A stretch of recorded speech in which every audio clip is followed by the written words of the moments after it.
દર્શક મિત્રો, આપણે સૌ જાણીએ છીએ કે આજે પોષી પૂનમ છે, જેમાં ભાઈ અને બહેનના પ્રેમ વિશે વાત કરવામાં આવે છે. બહેન આજે પોષી પૂનમના દિવસે ચંદ્રના દર્શન કરી અને ભાઈને પૂછી રમી કે જમી એ પૂછી અને ત્યારબાદ પોતાનું ભોજન ગ્રહણ કરતી હોય છે. પરંતુ આજે પણ આ વસ્તુનું કેટલું મહત્વ છે અને આજે પણ ભાઈ બહેન વચ્ચે કેટલો પ્રેમ છે, કારણ કે સમય સાથે બધું બદલાય એવું બધા કહેતા હોય છે. પરંતુ આપણે એ સાથે આજે મોટા વડીલોથી શરૂઆત કરી અને એને પૂછીશું.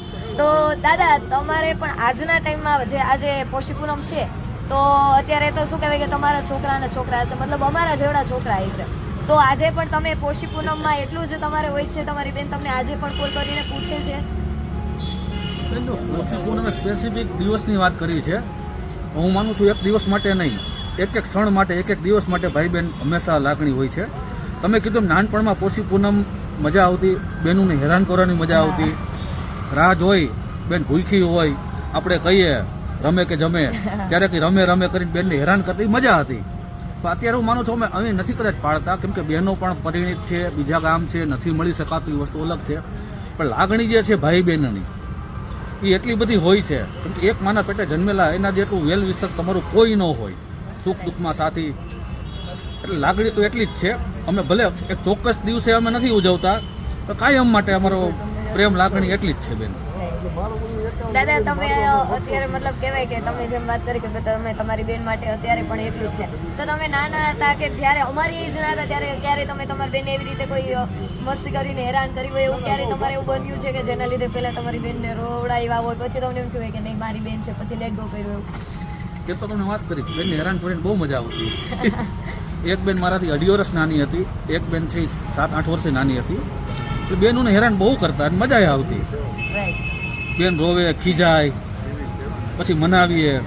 અને આજે પણ કંઈ પણ ઘરમાં તકલીફ હોય તો સૌથી પહેલું જો દાજતું હોય તો બહેનોને દાજે છે. અને લાગણી એવી જ અકબંધ છે, કદાચ ઉત્તરોત્તર વધતી જાય છે. અને ભાઈ બહેન વચ્ચે મીઠા ઝઘડા હોવા જરૂરી છે. એકબીજાની સળી કરતા હોય, ખીજવતા હોય, પછી મનાવીએ. એ હજી આ ઉંમરે પણ ચાલુ છે. તો જોયું ને તમે કે પણ આજે પણ દાદાએ જેમ વાત કરી એમ કે ભાઈ બહેનો અને ભાઈઓનો પ્રેમ ગમે ત્યારે ગમે એટલો સમય વહી જશે ને તો પણ કહેવાય ને કે એક ભાઈ અને બહેનનો પ્રેમ એવો છે કે જે અતૂટ છે અને રહેશે પણ.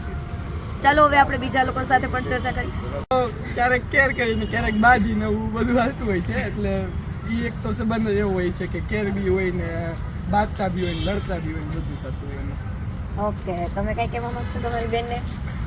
ના, બેન આપણા માટે પૂનમ ને એવું રહે છે, તો મારે પણ એની જેટલી મદદ થઈ શકે એટલી હું કરીશ.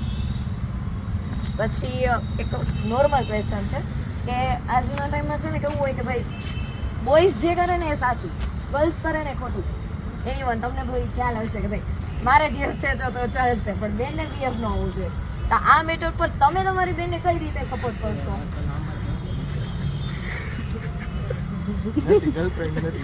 તો વાંધો નહીં, મતલબ કેરિંગ છે, જો કદાચ હશે તો તમે સમજવાની ટ્રાય કરશો. એવી એક્સપેક્ટેશન એક બેન તરફથી હું પણ રાખું છું, કારણ કે નોર્મલી ટાઈમ છે, ખરાબ વ્યક્તિ છે તો મુકાવું, બરાબર, એમાં તો હું તમારી સાઈડ છું. થેન્ક યુ, તમારી સાથે વાત કરીને મજા આવી.